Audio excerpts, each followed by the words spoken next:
Selamat pagi, kasih karunia dan damai sejahtera dari Allah dan Bapa kita dan dari Tuhan kita Yesus Kristus menyertai saudara-saudara sekalian. Puji Tuhan, pagi ini kita diberi kesempatan yang luar biasa untuk bisa kita kembali merenungkan firman Tuhan. Mari sediakan Alkitab kita, bahkan beberapa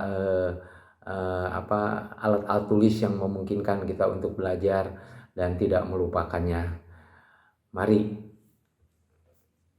Hari-hari ini kita akan bersama-sama merenungkan firman Tuhan dengan satu tema, yaitu 4 pokok doa yang penting dalam jemaat. Tentu banyak pokok-pokok doa yang kita sampaikan kepada Tuhan, tapi ada 4 pokok doa yang penting harus kita doakan. Sementara kita dimanapun kita berada, nanti setelah selesai ini kita akan berdoa. Mari kita akan lihat ayat berikut.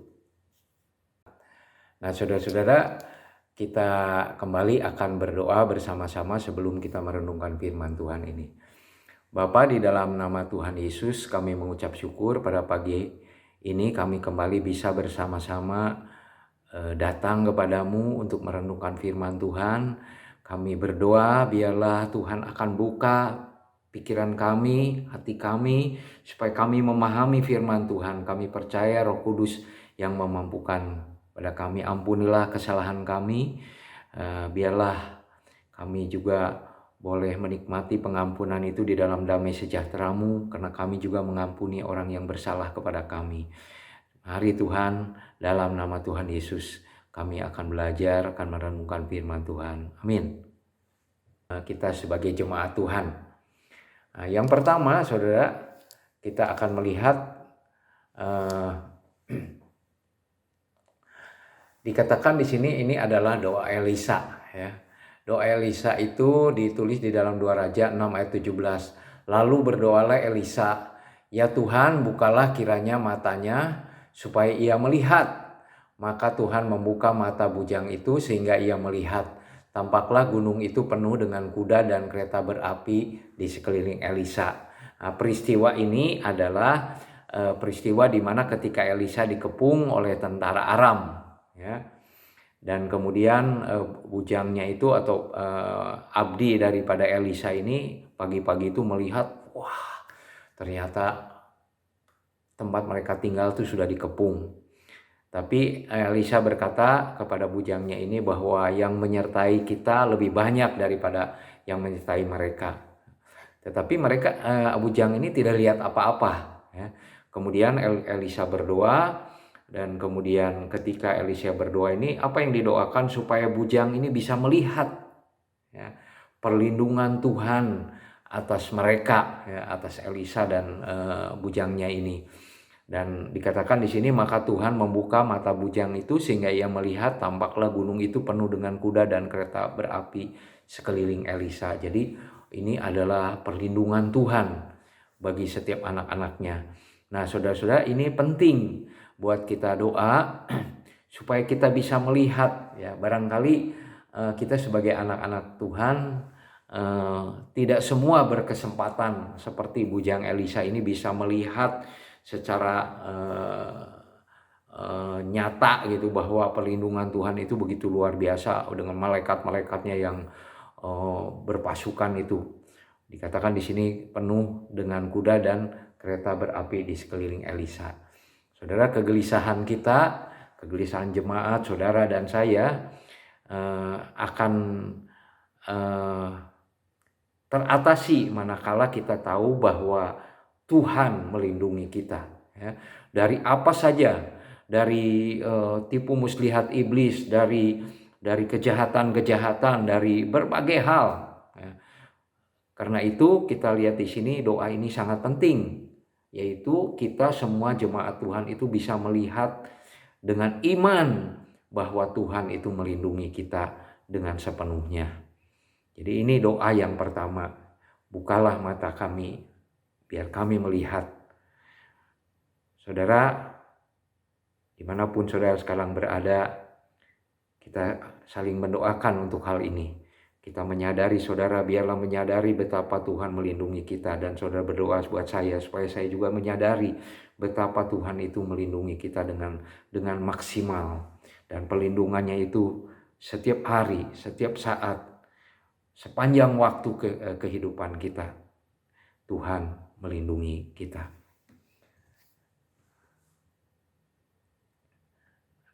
Singkapkanlah mataku supaya aku memandang keajaiban-keajaiban dari Tauratmu. Nah, yang berikutnya saudara-saudara, doa yang kedua adalah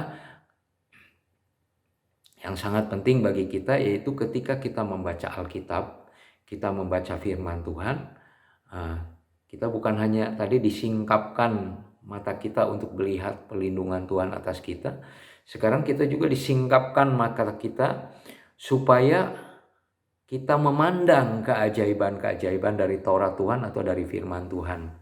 Banyak orang, saudara, sudah lama menjadi beragama Kristen, bahkan mungkin dari kecil, tapi jarang sekali membaca Alkitab. Sebagian orang berkata, ya begitu-begitu aja udah tahu. Tetapi saudara, hari ini kita perlu bersama-sama berdoa, bahkan saling mendoakan. Ketika kita membaca Alkitab itu, singkapkanlah mataku supaya aku memandang keajaiban-keajaiban dari firman Tuhan, dari Taurat Tuhan yang kita baca itu. Kalau kita memandang keajaiban-keajaiban dari firman Tuhan, apa yang terjadi, saudara? Kita akan belajar firman Tuhan dengan semangat. Kita belajar firman Tuhan dengan bergairah. Tidak lagi harus diwajibkan, tidak lagi harus didorong-dorong. Karena pada waktu itu mata kita tersingkap. Ternyata luar biasa firman Tuhan. Dan kita tahu firman Tuhan itu akan mengubah hidup kita. Mengubah cara berpikir kita. Mengubah perilaku kita. Mengubah keputusan-keputusan kita. Karena kita melihat keajaiban-keajaiban daripada firman Tuhan. Saudara, firman Tuhan bukan buku biasa. Firman Tuhan bukan surat kabar, bukan buku rohani. Tetapi firman Tuhan adalah kitab kehidupan. Kitab yang diinspirasikan sepenuhnya oleh Roh Kudus. Bagaimana mungkin tidak ajaib? Bagaimana mungkin tidak ada keindahannya? Begitu luar biasa. Banyak orang telah diubahkan. Bahkan orang-orang yang tidak percaya kepada Tuhan. Bahkan orang-orang yang pernah merobek-robek Alkitab. Ketika dia membaca potongan-potongan dari Alkitab itu yang tidak sengaja dia baca, saudara. Kemudian Tuhan menjamah hidupnya. Dan ajaib sekali orang itu menjadi percaya, bahkan dia menyebarkan atau menyampaikan firman Tuhan kemana-mana. Singkapkanlah mataku supaya aku memandang keajaiban-keajaiban dari Tauratmu, dari firmanmu. Itu doa kita yang kedua. Kita akan melihat berikutnya, yaitu ketika Yesus berdialog dengan murid-muridnya, di mana ketika Yesus bangkit ini mereka tidak percaya, ya. Dan kemudian ini pertemuan mereka, ya, ditulis di dalam Lukas 24 ayat 15, 16, 27 dan 30. Ketika mereka sedang bercakap-cakap, maksudnya murid-murid, ya, murid-murid ini dalam arti dua orang murid yang sedang pergi menuju ke Emmaus, ya. Bercakap-cakap dan bertukar pikiran, datanglah Yesus sendiri mendekati mereka lalu berjalan bersama-sama dengan mereka. Tetapi ada sesuatu yang menghalangi mata mereka sehingga mereka tidak mengenal dia.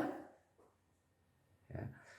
Sebetulnya kan mereka murid Tuhan Yesus kurang lebih 3,5 tahun bareng-bareng. Tapi pada waktu itu, saudara-saudara, dengan kebangkitan Yesus itu mereka tidak bisa melihat, tidak bisa mengenal. Jadi saudara, kita lihat ini faktanya di dalam Alkitab ini, murid-murid Tuhan Yesus seperti ini. Nah, ayat 27, lalu ia menjelaskan kepada mereka apa yang tertulis tentang dia, tentang Yesus, tentang dirinya di dalam seluruh kitab suci. Konteks kitab suci menurut ayat yang dibaca kita ini, kitab suci pada waktu itu adalah perjanjian lama, saudara, ya. Karena perjanjian baru pada waktu itu belum dibukukan seperti sekarang kita ini, ya. Jadi kalau mereka bicara dikatakan di dalam seluruh kitab suci, artinya kitab-kitab perjanjian lama, mulai dari kitab-kitab Musa dan segala kitab nabi-nabi.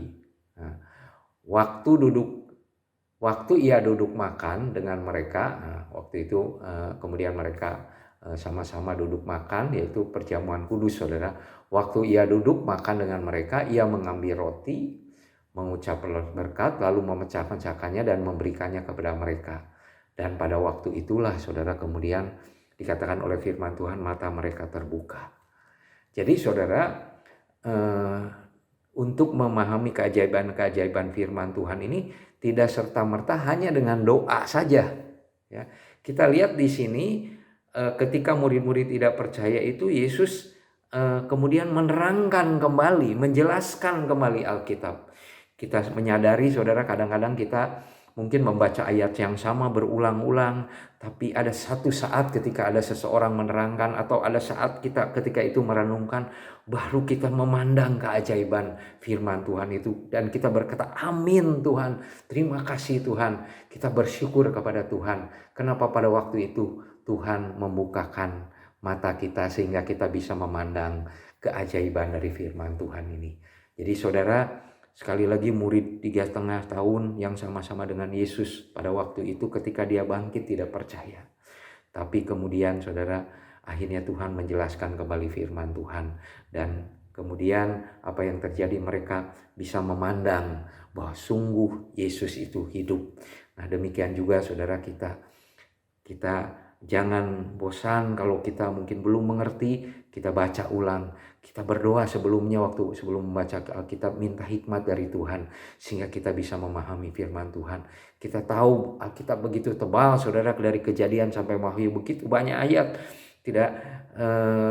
Tidak serta-merta kita mungkin kalau udah baca semuanya kemudian kita ngerti semua. Setahap demi setahap keajaiban itu diungkapkan oleh Tuhan. Semakin mendalam kita semakin rindu untuk membaca Alkitab, semakin melihat keajaiban firman Tuhan. Itu adalah doa yang kedua. Jadi doa yang pertama, kita memandang, minta kepada Tuhan, kita melihat dengan iman bahwa kita dilindungi oleh Tuhan dalam keadaan seperti apapun, bahkan ketika musuh mengepung.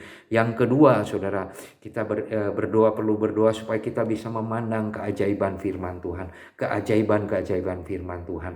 Dan bukan hanya sekedar berdoa, tetapi kemudian kita juga membacanya. Sehingga dalam hal ini saudara akan melihat keindahan dan saudara semakin rindu membaca Alkitab di dalam kehidupan kita. Kita teruskan yang berikutnya. Saudara-saudara, terbukanya pintu untuk pemberitaan Injil ini adalah doa yang berikutnya saudara. Berdoa juga loh untuk kami supaya Allah membuka pintu untuk pemberitaan kami, sehingga kami dapat berbicara tentang rahasia Kristus yang karenanya aku dipenjarakan. Berdoalah juga untuk kami supaya Allah membuka pintu untuk pemberitaan kami, sehingga kami berbicara tentang rahasia Kristus yang karenanya aku dipenjarakan. Saudara, di sini Rasul Paulus waktu dia setelah menjadi orang percaya, dulu sebelum dia menjadi orang percaya dia yang memenjarakan orang.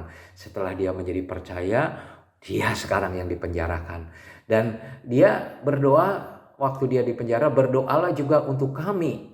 Bukan supaya pintu penjara dibuka, ya, tetapi supaya Allah membuka untuk pemberitaan kami. Sekalipun dia ada di penjara, dia menulis surat saudara ke jemaat-jemaat yang pernah dibangun oleh dia, ya.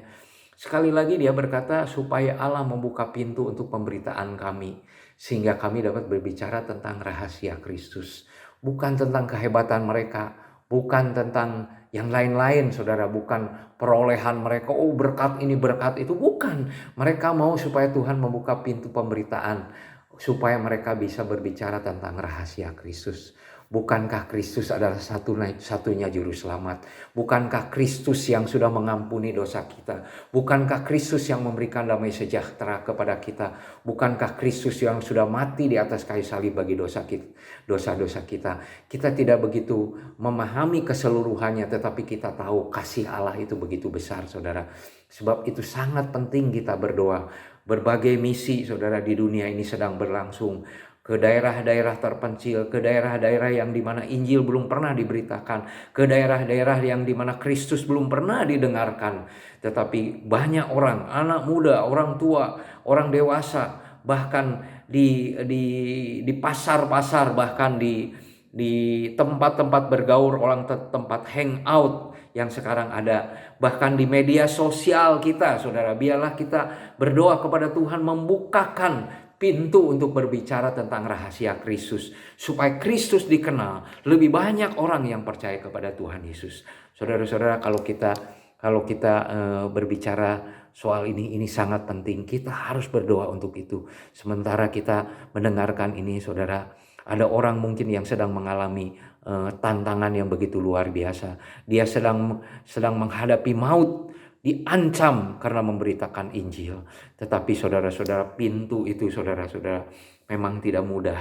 Banyak orang sudah mengalaminya. Bahkan orang sepertinya mereka menyongsong maut untuk memberitakan rahasia tentang Kristus. Tetapi mereka bersedia. Saudara dan saya adalah karya misionaris dari sejarah gereja, saudara, datang ke Indonesia, datang ke pulau-pulau, kemudian memberitakan Injil. Dan berita Injil itu dari satu orang terus dari generasi ke generasi sampai akhirnya kepada kita. Bukankah itu karena ada orang yang pada waktu itu berdoa supaya rahasia tentang Kristus itu sampai kepada kita, sampai akhirnya kita menjadi orang percaya. Saudara, tidak ada alasan kita untuk tidak berdoa, bahkan semakin berdoa. Bahkan di dalam masa-masa sulit seperti ini, mari kita doa, saudara, supaya pintu untuk pemberitaan Injil terbuka di mana-mana, termasuk di tempat tinggal kita, di kota kita, di antara famili-famili kita. Pintu Injil itu terbuka supaya kita bisa cerita tentang rahasia Kristus dan mereka boleh diselamatkan. Itu sangat berharga buat Yesus, jiwa-jiwa yang boleh percaya kepadanya. Berdoalah untuk supaya pintu Injil, pemberitaan Injil terbuka. Yang terakhir, saudara, supaya setiap jemaat memahami kasih Allah.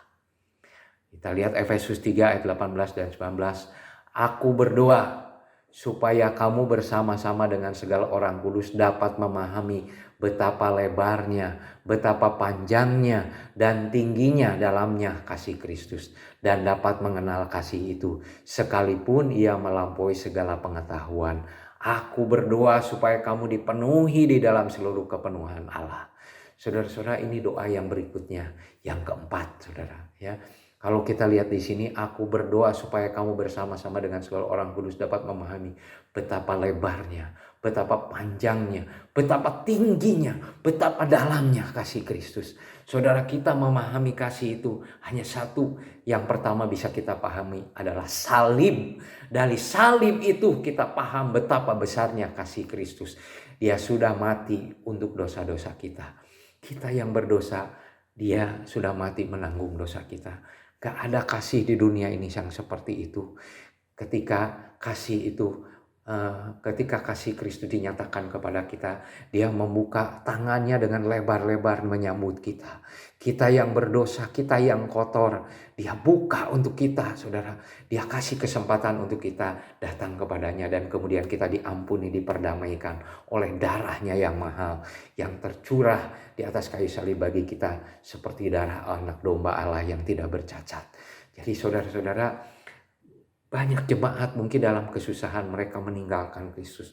Mereka tidak baca Alkitab lagi. Mereka tidak mau beribadah lagi. Dalam ketakutannya mereka hanya menyembunyikan diri. Tetapi pada saat ini, ketika jemaat-jemaat siapapun juga, berbagai gereja yang kita doakan, teman kita, saudara kita, kerabat kita, bahkan orang-orang di seluruh dunia yang mungkin sedang mengalami ketakutan ini, pada saat mereka mengerti kasih Allah yang sekalipun katanya melampaui segala pengetahuan, saat itu kasih itu yang akan menggerakkan kita mengasihi orang lain lebih daripada apa yang kita bisa duga.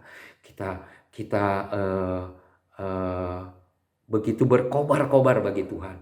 Kita berdoa, kita beribadah, kita baca Alkitab, kita memberitakan rahasia Kristus kepada orang lain. Dan kemudian sudah semakin banyak orang yang percaya kepada Tuhan. Luar biasa, saudara. Kita sudah berdoa supaya Tuhan mencelikan betapa Tuhan melindungi kita begitu sempurna. Kita berdoa, saudara, supaya kita memahami betapa ajaibnya firman Tuhan dalam hidup kita. Kita berdoa supaya pintu Injil dibukakan. Dan yang terakhir, kita berdoa supaya setiap jemaat, setiap saudara dan saya yang mendengarkan pada saat ini, kita mengerti, kita memahami kasih Allah sekalipun itu melampaui segala pengetahuan. Saudara, karena Kristus mengasihi kita, kita boleh mendapatkan yang terbaik dalam hidup itu. Mari kita berdoa sesuai dengan apa yang tadi sudah sampaikan kepada Tuhan, kepada saudara. Mari kita berdoa. Bapa, di dalam nama Yesus kami mau berdoa kepadamu Tuhan. Biarlah dengan iman kami menyadari betapa Engkau melindungi kami sempurna. Tidak ada musuh yang mampu menembus perlindungan daripadamu Tuhan. Kami percaya itu Engkau melindungi kami sempurna setiap hari dimanapun kami berada. Setiap saat sampai kami kembali kepadamu Tuhan, kami terlindung sepenuhnya. Kami juga berdoa ya Tuhan, biarlah kami boleh memandang keajaiban firman Tuhan. Ketika kami membaca firman Tuhan, hari lewat hari kami semakin kagum. Setiap jemaat Tuhan semakin kagum, semakin rindu untuk membaca Alkitab.